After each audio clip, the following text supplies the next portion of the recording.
What's up everybody, it's your girl and I am back with another video. Today we are going to be making a table router, whichever one to say.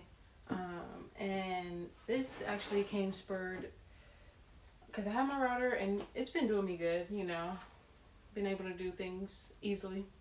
But I'm doing, if you watched on my reels or my shorts, I'm doing a course coming that he wants me to fix. I'm fixing it for him, and in order to do the grooves, I'll show y'all right here, because I have to redo the whole thing because of this water damage that it has. And it's chipped and stuff, so might as well redo the whole thing. So because of that, the grooves, in order to fix them right, I have to make a table router. There's no other safer way to do it than making a table router. So therefore, why not make a video on it, just in case anybody wants to make one or whatever. It's simple. Pretty much got this wood for about $35. So especially if you can do it yourself, you might as well do it yourself. So in this video, I'm just going to show you step by step how we're going to do it. What I'm going to do is measure the router to see how much space underneath we're going to need. And this router is full thing, 9 3/4, so at least 10. And that means this board, because this is going to be the sides, is going to be at least 10. So 3/4 board, so plenty of room. I probably might do 12 inches. Just so, extra space. We're going to square this, and then we're going to cut this to 12 inches and begin that assembly. Okay, before we start assembly, I want to lay out and drill this hole for the router. I feel like this is pretty much a good spot.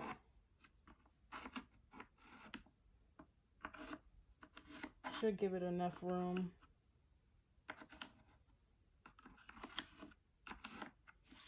The hole size really doesn't matter as long as the bit ain't hitting it, I've seen smaller ones on other ones, so we'll be all right.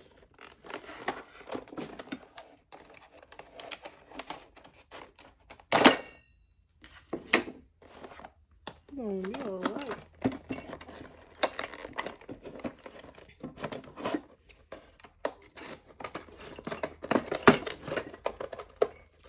I'm really trying to make sure you have a good time opening it.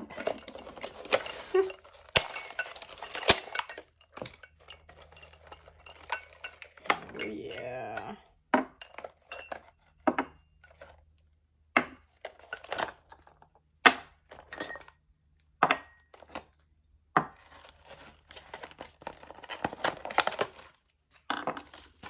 Okay, let's retrace this one.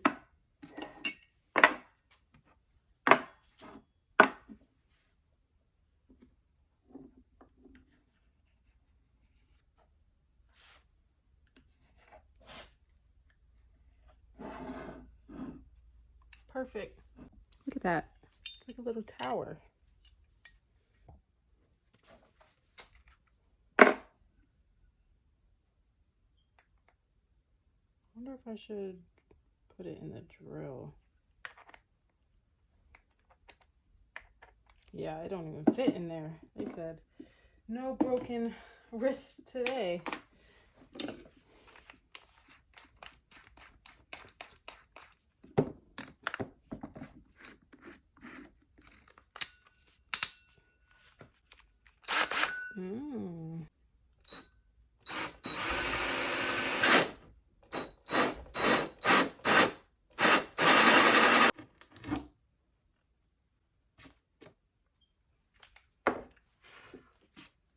Now we're going to attach the legs to it.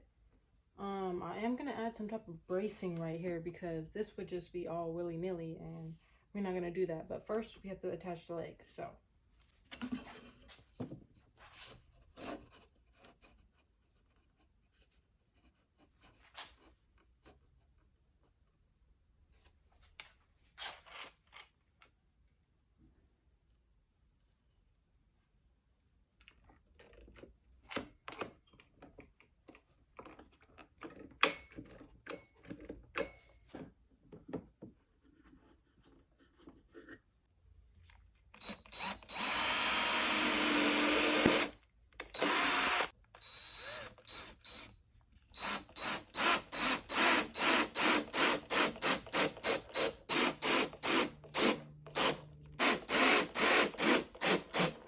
we're just going to use these two right now for the top.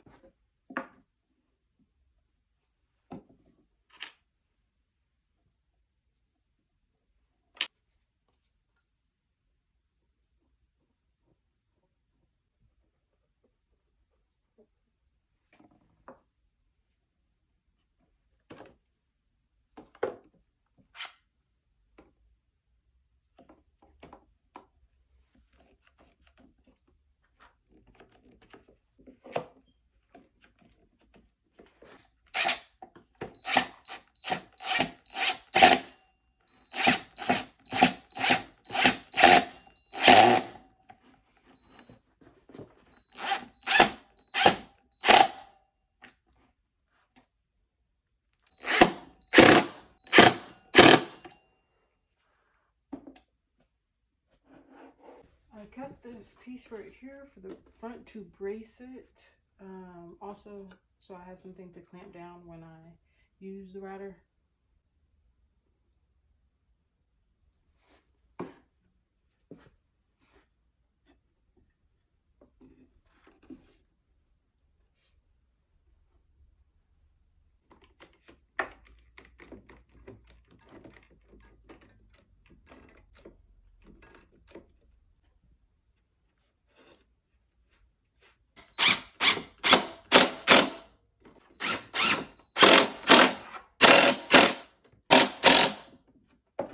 Strip right here, and I decided why not add that to the back, you know, for even more added support.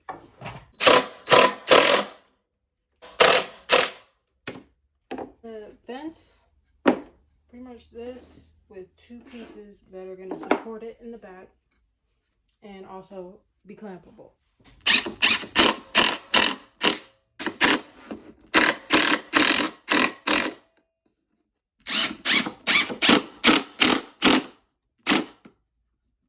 All right, now we need to put a half hole in this, so when the bit goes, there's going to be no chance of it being hit or anything.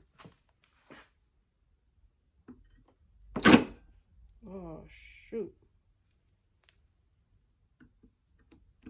Let me start like that.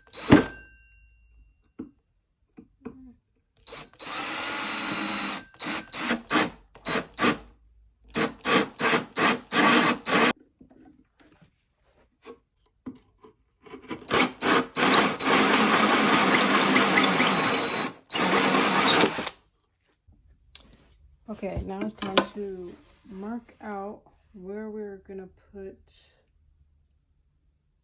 the router. Need some precision on this. Okay, I tried to line it up and something, it just wasn't doing it. So I think I messed up on one of these. And I think it's this one. Whoops. At least it's one of the ones in the back, so.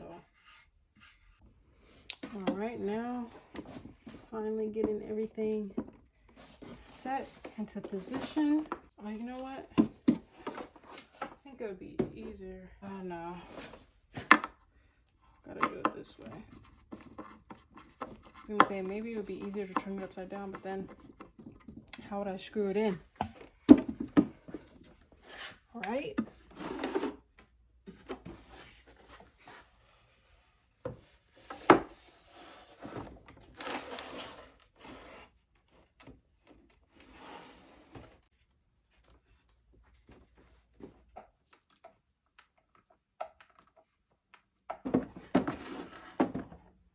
Okay, y'all, I got everything into position, so pretty much the last thing left to do is try her out.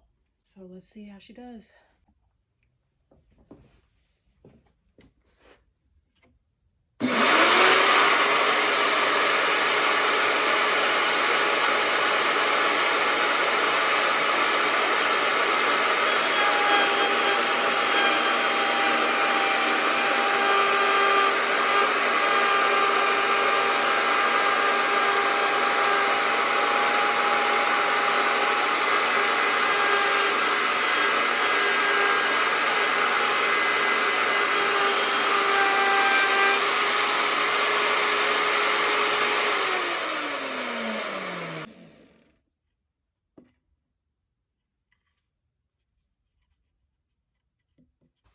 there you have it, folks. Quick, easy, simple, and very effective.